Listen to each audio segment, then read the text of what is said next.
Marcos Danta. 7h50, estamos de volta aqui com o nosso Panorama 95, nesta manhã de quinta-feira, hoje dia 25 de agosto do ano 2022. No Panorama 95, Cafezinho de Política. Olha, o nosso entrevistado do Cafezinho de Política de hoje é Pedro Lopes de Araújo Neto, auditor fiscal do Estado do Rio Grande do Norte e professor do Departamento de Contabilidade da UFRN. Ele é mestre pelo Programa Multi-Institucional de Pós-Graduação em Contabilidade, o UNB, o UFRN e o UFPB, e foi membro efetivo do Conselho Estadual da Previdência Social do IPERN de 2012 a 2016. Pedro Lopes também foi presidente do Sindicato dos Auditores Fiscais do Rio Grande do Norte de 2013 a 2017 e é atual diretor parlamentar da Federação Nacional do Fisco Estadual e Distrital. Foi também controlador-geral do Estado de 2019 a 2022 e agora, nas eleições desse ano, é candidato a deputado estadual pelo Partido dos Trabalhadores. Pedro, seja bem-vindo aqui ao nosso Panorama 95, bom dia. Bom dia, Marco, bom dia, Geraldo, bom dia a todos que nos escutam aqui no Panorama 95. E também nos assiste, né? Nos assiste também aqui pelas redes sociais. Um abraço. Pedro, como é que surgiu, com um currículo desse, né, voltado aí à atividade profissional, como é que surgiu o desejo de entrar para a política? Bom, a política eu já participo, é a primeira vez que eu estou numa disputa partidária, né? Mas no plano de política eu já faço política desde 2003, né? Como diretor, entrei ocasionalmente para ser diretor do Sindicato dos Auditores Fiscais e lá me encontrei, né? E depois até olhei no passado que eu tinha alguns impulsos, né, de articulações políticas, de movimentos políticos, mas dentro do fisco, dentro do Sindicato dos Auditores, eu acabei fazendo uma trilha. Temos vários colegas, excelentes colegas auditores, alguns fizeram uma trilha de ocupação de cargos, de coordenação, e eu acabei fazendo uma trilha classista, né, cheguei a ser presidente do Sindicato dos Auditores, e lá dentro eu aprendi a fazer política, né? Porque eu penso que... E você tem que gostar, né, Marcos? Você tem que gostar de fazer política. Acredito, eu vou aqui numa contramão, né? Porque a onda, às vezes, é assim, não tem que votar em político. Temos que votar em político. Se eu vou andar de avião, eu quero que ele seja pilotado por um piloto de avião, né? Não quero que um taxista entre no avião. Se eu quero fazer uma cirurgia, eu preciso de um médico, né? Especialista no coração, cirurgia de coração. Então, assim, a política deve ser feita por políticos, porque a gente está falando uma coisa muito grande. Por exemplo, gerenciar o governo do Estado é um orçamento anual de 14 bilhões de reais, envolvendo 50 áreas, mais de 1.000 interesses conflitantes, e a política ela fica na mediação, né, desses interesses, e o político, né, por vocação, ao meu ver, né, deve ser aquela pessoa que tem... Primeiro, tem que gostar, né? Tudo você tem que fazer por prazer, né? Gosto, né? Vontade. E o político, ele deve olhar o coletivo, o seu conjunto, né? E atender esse conjunto da coletividade. Então, eu me encontrei no Sindicato dos Auditores Fiscais e a partir dali eu tive essa carreira, como você colocou, como presidente do sindicato. Depois eu fui diretor nacional, representando 35 mil auditores fiscais no Congresso Nacional, fazendo acompanhamento de processos que poderiam prejudicar os servidores públicos. Então, meu trabalho era exatamente evitar que houvesse qualquer tipo de prejuízo para auditores fiscais e para servidores públicos em geral e trabalhadores, quando os interesses, né, e as legislações entravam no campo do serviço público. E a partir daí foi que eu cheguei no governo do Estado, né, e fiz uma atuação mais ampla como controlador do Rio Grande do Norte. E dessa vocação eu tive o convite da própria governadora Fátima Bezerra para entrar na política, pelo meu desempenho, tanto na questão técnica da controladoria, mas também nos relacionamentos que eu promovia. Eu fiquei à frente de muitas negociações difíceis do governo, como a Polícia Civil, piso dos professores, o reajuste dos 15% envolvendo mais de 15 mil servidores. Eu fiz essa mediação com todos esses colegas, né, que eu também sou servidor público, e essas mediações foram todas exitosas, conseguimos encontrar o ponto de equilíbrio, né, e daí, assim, então a política está dentro de mim e quero estar assim, num plano maior, né, colocando meu nome à disposição para estar num plano maior e dar maiores contribuições à nossa sociedade. Para que o ouvinte possa entender, o que é que faz um controlador geral do Estado como o nosso e que tipo de... Você acha que a sua atuação à frente desse cargo até o início desse ano, ele lhe credencia, por exemplo, a estar na Assembleia Legislativa? Totalmente. É um cargo muito técnico, é um cargo para dentro, né? Tanto é que eu não sou muito conhecido para o público, né? Mas o meu cargo era para... A primeira reunião que eu tive com a governadora, como controlador do Rio Grande do Norte, eu e a Antenor, eu disse para ela: governadora, minha missão é te proteger, evitar que nenhum processo do governo do Estado saia com erro, não tenha fraude dentro do governo, não tenha roubo dentro do governo, não tenha desperdício de dinheiro. Então esse foi meu papel dentro do governo, fazer essa proteção.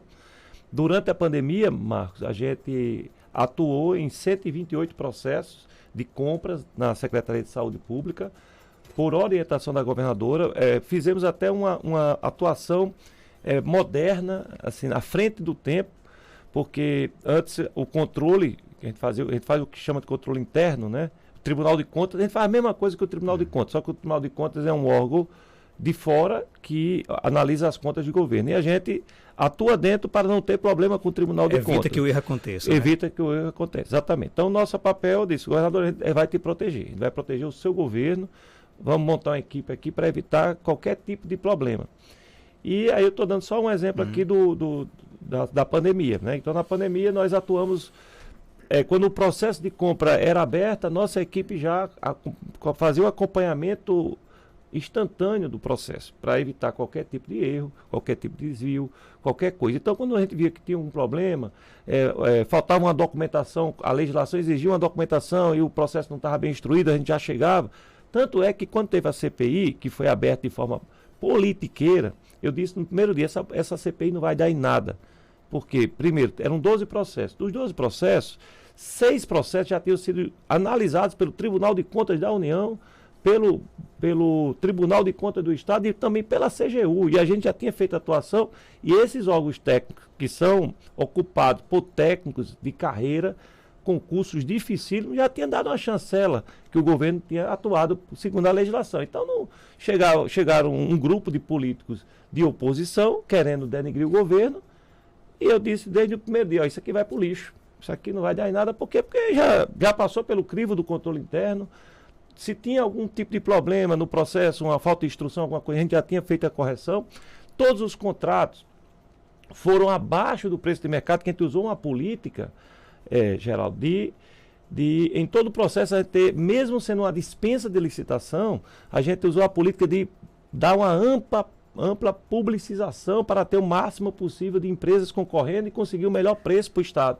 Então, todos aqueles 12 contratos que foram analisados, 11 pelo menos, que o 12º foi o do Consórcio Nordeste, do respirador, que a gente apenas aderiu a uma compra. A gente não participou, nenhum servidor público do Rio Grande do Norte participou daquele processo. Infelizmente, fomos enganados e recentemente o Ministério Público disse que não tinha nenhum problema do ponto de vista do governo. Mas em relação aos processos, os 11 processos que o governo atuou, nós fizemos tudo dentro da correção, todos ficaram mais baixos que o preço de mercado. Então eu até disse: isso aqui não vai dar nada, tá? Então essa foi a nossa atuação dentro do governo. Outra atuação que nós fizemos, entre inúmeras, que se eu for citar aqui, aí eu vou passar muito tempo, tá? Mas, por exemplo, nos restaurantes populares, quando nós todos sabem que nós recebemos um governo quebrado, falido, com mais de 2 bilhões de dívida, mais de 1 bilhão só com o servidor público, 4 folhas em atraso, e a nossa atuação, no caso da controladoria, foi exatamente verificar como é que estavam as contas do governo, como é que estavam as despesas do governo. Então, fizemos a auditoria no Restaurante Popular, que é um programa que despende cerca de 50 milhões por ano, né, no fornecimento de alimentação para as pessoas, em tese, mais vulneráveis. Chegávamos num restaurante, Marcos, aí o contrato era de 1.000 refeições por dia. Aí a gente ia fazer uma contagem para ver quantas pessoas comiam 600 pessoas. Aí todo dia pagava 400 refeições para nada. Isso foi corrigido? Aí no outro, 800, só comia 600, corrigimos, economizamos só no programa 18 milhões por ano de economia. Não tiramos a alimentação de nenhuma pessoa, mas promovemos uma economia de 18 milhões. Então, essa foi a nossa atuação. Entre outros, atuamos em cima da alimentação do sistema penitenciário, da concessão administrativa da Arena das Dunas. Então, assim, foi um conjunto de atuações que nós fizemos que ajudou o governo do Estado a equilibrar suas contas no lado da despesa pública, né? Então, nós tivemos uma participação muito ativa na construção da recuperação do Rio Grande do Norte. E essa semana teve o Movimento Articulado de Combate à Corrupção, o Marco, né? Ele emitiu uma nota sobre a avaliação dele sobre o governo Fátima Bezerra. E disse: o governo Fátima Bezerra é um governo limpo, governo íntegro, e a nossa atuação foi, eu era o representante do governo junto ao Marco, e fizemos durante toda a minha gestão, né, à frente da controladoria, diálogos, né, para prestar esclarecimentos, alguns pedidos de mais transparências a gente implementou dentro do governo do Estado a pedido do Marco, e a avaliação desse movimento, que é integrado por vários órgãos de controle, é que o governo Fátima é um governo correto, honesto, e nós participamos ativamente desse processo. Pedro, nem sempre esse perfil técnico ele se sobressai na nossa política atual, né? Às vezes o perfil social, assistencialista, ele acaba, digamos assim, caindo mais na graça do povo. Você acha que isso está mudando? O eleitor está mais, digamos assim, criterioso na hora de votar? É preciso ter uma evolução, né? Porque é preciso associar a técnica e a política, né? A política, ela está no campo da sensibilidade, né? O político, ele tem que ser sensível, ele tem que ter a capacidade de escutar, né? E porque às vezes o mesmo objeto tem 2, 3, 4 perspectivas diferentes, e o político nato é aquele que consegue fazer uma conciliação, né? E fazer todo mundo marchar junto.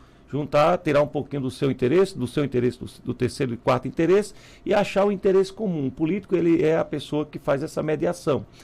E eu trabalhei muito, apesar de atuar num campo técnico, mas quando eu fiz mediações com 14 sindicatos, com os professores, na negociação do último piso, com a Polícia Civil, entre outros, Polícia Militar, entre outras, a gente achou uma mediação entre o interesse das categorias e a possibilidade do governo, que também aí é uma avaliação técnica, a possibilidade do governo, o que é possível pagar. Era um governo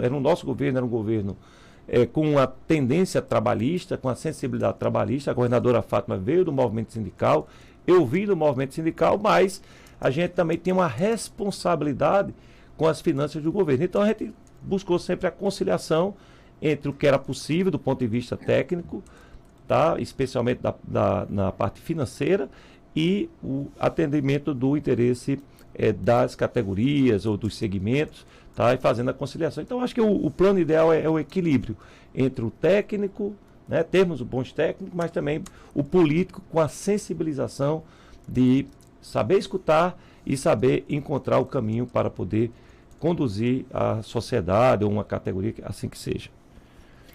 Só para falando mais detalhes dessa questão do Estádio Arena das Dunas, eu disse que participou, né, desse processo todo. Em que pé ficou, né? Em que a discussão terminou em que no Arena das Dunas? Bom, ela não evoluiu tanto quanto eu gostaria. Nós encontramos muitos problemas, mas conseguimos algumas evoluções. Conseguimos implantar a repartição de receitas, porque o contrato dizia, por exemplo, que autorizava a concessionária a fazer negócios com a Arena das Dunas, só que dizia que 50% do faturamento pertencia ao governo do Estado. Quando fizemos a auditoria, a empresa praticamente ficava com o dinheiro todo. Ficava com 99%, em vez de 50%.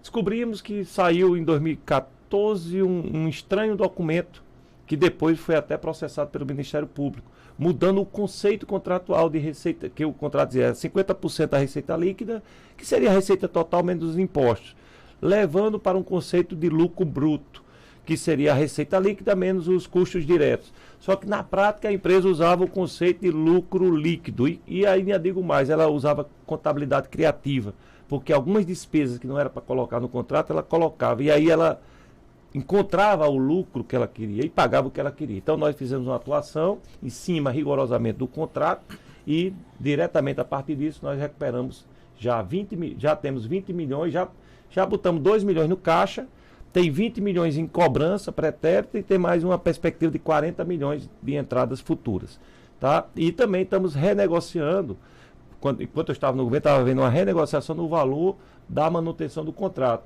que a gente pagava em torno de 2.400.000 por mês, e a nossa defesa é que esse valor era para ficar em torno de 800 mil por mês. O Maracanã, por exemplo, que é administrado pelo Flamengo e o Botafogo, não, Flamengo e Fluminense, salvo engano, né? Ele é mais barato do que o Arena das Dunas. Custa para os dois clubes 2 milhões de reais. Nós colocamos isso na mesa, esse processo de negociação estava em curso, eu não sei como é que concluiu, foi que eu saí já do governo, mas a ideia era a gente fazer uma redução nesse valor do custo de manutenção de 2.400 para 800 mil reais, mas eu não sei exatamente quanto ficou agora. Inclusive, chegando na Assembleia, caso você vença as eleições, você pretende propor, por exemplo, mudanças nesse termo de contrato do Arena das Dunas? Olha, isso já está em curso, né? Eu vou cobrar e vou buscar para saber, seja a governadora Fátima ou outro, que o povo pode ter igual a escolha, a tendência, e espero que seja a governadora Fátima, vou cobrar para saber o resultado dessa negociação, que ela começou a partir de uma auditoria da controladoria, autorizada inclusive pela governadora Fátima Bezerra. E é bom destacar, todas essas correções que nós já promovemos e estamos caminhando, foi por determinação da governadora Fátima Bezerra. Só que ela determina e depois desce para o corpo técnico, porque tem questões jurídicas, etc. E a partir daí é que a coisa se efetiva, né? Então, na Assembleia, eu vou fazer o acompanhamento desse processo. É um contrato muito caro. A parte mais cara desse contrato, esses pontos são importantes que eu falei, mas a parte mais cara era a parte do financiamento. Na verdade, nós pagamos 2 estádios. Se nós tivéssemos feito aí agora é chorar o leite derramado, sabe? Mas talvez caiba aí como experiência para o futuro. Se o governo do estado lá em 2010 tivesse contraído 400 milhões emprestado do BNDES e contratado uma empresa para fazer o estádio, em 2014 já tinha pago o estádio e hoje não devia nem um centavo para o BNDES, nem um centavo. Mas agora ainda deve 400 milhões para a concessionária. Então a concessionária está ganhando dinheiro em cima do dinheiro do BNDES. E o Estado está gastando dinheiro. Está gastando dinheiro. Nós denunciamos isso ao Tribunal de Contas, tá? Pedimos uma revisão de contrato à nossa Procuradoria. Como isso não é uma cláusula que é descumprimento contratual, o contrato foi mal feito. Fizemos um contrato muito ruim para a sociedade. Então a Procuradoria, ela nos orientou para consultar o Tribunal de Contas do Estado sobre a possibilidade de ingressar na Justiça e revisar o contrato sobre esse item do financiamento, mas até o momento, aí neste ponto, que é o ponto mais significativo, que dá 360 milhões de reais, o Tribunal de Contas ainda não se pronunciou. Pedro Lopes, chegando à Assembleia, quais serão as suas principais bandeiras de luta? Olha, chegando à Assembleia, eu sou progressista, né? Sou do Partido dos Trabalhadores, pretendo continuar atuando, como eu sempre atuei. Primeiro, com 2 focos, na justiça social.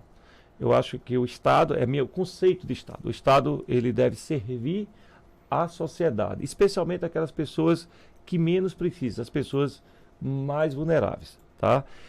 Então, se há uma necessidade mais eminente, eu não aceito, eu não me conformo, eu me envergonho ver uma pessoa com fome. Uma criança. Porque o político também, sabe, tem que ter empatia. Você não pode só pensar no seu umbigo. Eu vejo uma criança que passa fome, eu vejo minha filha passando fome. Então isso me dói. Eu não aceito. Então temos que fazer uma atuação assim. O que é mais urgente? Fazer uma atuação para ninguém passar necessidades básicas. Paralelo, a gente tem que olhar o futuro. Olhar assim, daqui a 2 anos, essa família que está precisando de uma cesta agora básica. E se ela não tem emprego, não tem renda, ela precisa ter a cesta. Você vai deixar a família necessitada, tem que ter a cesta, tem que ter assistência. Mas o que é que pode ser feito para daqui a 2 anos ela não precisar da cesta? Aí a gente tem que fazer políticas públicas para poder tentar tirar essa pessoa. Claro que nem tudo depende, essa macropolítica não é muito de competência do governo estadual. O governo estadual ele não tem como ser tão amplo. Isso é mais uma política do governo federal. Macroeconomia é mais manejo do governo federal. Mas aí tem que ter um olhar para poder fortalecer a economia do país. Na década de 2010, o país crescia 4,6% com políticas macroeconômicas desenvolvimentistas do Keynes que salvou o capitalista, economista capitalista, que salvou o capitalismo da crise de 2019, usando o Estado como fomentor da economia, o impulsor da economia. Porque o empresário, o desenvolvimentismo, ele vê o empresário como o pilar, tá? Mas assim, o empresário investe onde tem consumidor. O empresário vai investir onde tem consumidor, então tem que ter cliente. Então, qual foi a sacada do Keynes? O Estado tem que gerar consumidores. O Estado gerando consumidores, o setor privado vem junto, porque ele vai ter para quem vender. E foi assim que, em 2010, o presidente Lula fez uma política de crescimento médio de 4,6. Quando a economia cresce 4,6, as empresas crescem, há mais necessidade de pessoas para trabalhar, o salário do trabalhador fica mais alto, mais valorizado, e chegamos em 2014 num pleno emprego, com 4% apenas da população. A partir de 2016, aí cabe também destacar, a Dilma Rousseff ganhou a eleição como era do PT, progressista, mas quando ela ganhou, ela botou o economista, que depois foi economista de Temer e foi economista do Bolsonaro. Ela entrou com uma política mais neoliberal de austeridade fiscal. E a partir disso, ela tentou recuperar ainda com o Nelson Barbosa, mas depois levou impeachment. Temer continuou a política de austeridade fiscal. A partir disso, o que aconteceu com o nosso país? Só cresce 1% ao ano em média. 1%, em pouco. Teve a pandemia, tudo bem, baixou 4%, subiu 4%, mas é 1% o crescimento. O país não cresce mais. Então, precisamos voltar a ter uma política de crescimento efetivo da nossa economia, 4,6%. O governo do Estado ele não tem poderes e não tem capacidade, porque ele não tem manejo macroeconômico para isso. Então, temos que ter um presidente como Lula, que tem uma visão desenvolvimentista para poder fazer o país voltar a crescer e aí a gente gerar mais emprego, renda, e eu estar ali também no pilar, no parlamento, para poder promover, ajudar, apoiar qualquer iniciativa dessa natureza. Pedro, obrigado pela sua participação. Algo mais a acrescentar, pode ficar à vontade. Agradecer a oportunidade, tá? Acho que isso aqui é um espaço muito sagrado, importante nesse momento eleitoral, né? Para todos os parlamentares que puderem vir conversar, dialogar, e assim o eleitor, né, tomar a sua decisão, né, e a política, todos que estão nos escutando, ela é muito importante. A gente tem uma oportunidade agora de mudar, ou mudar, né, porque mudar pode ser para pior ou para melhor. E tudo parte da escolha de outubro. Então participe das eleições, escolha certo, e vamos fazer um grande país a partir de 2023. Conversamos aqui no nosso programa hoje com o candidato a deputado estadual pelo PT, o Pedro Lopes de Araújo Neto. Lembrar mais uma vez que o espaço aqui está aberto para todos os candidatos que queiram participar aqui dos nossos programas. Basta entrar em contato aqui com a nossa emissora, marcar aí demonstrar o interesse está aqui, e a gente marca aqui com certeza. O espaço aqui está aberto, repito, para todos os candidatos e candidatas, independente aí do partido de filiação, do cargo que esteja disputando. O espaço aqui está democraticamente aberto para todos. A gente volta já com mais informações após o nosso intervalo.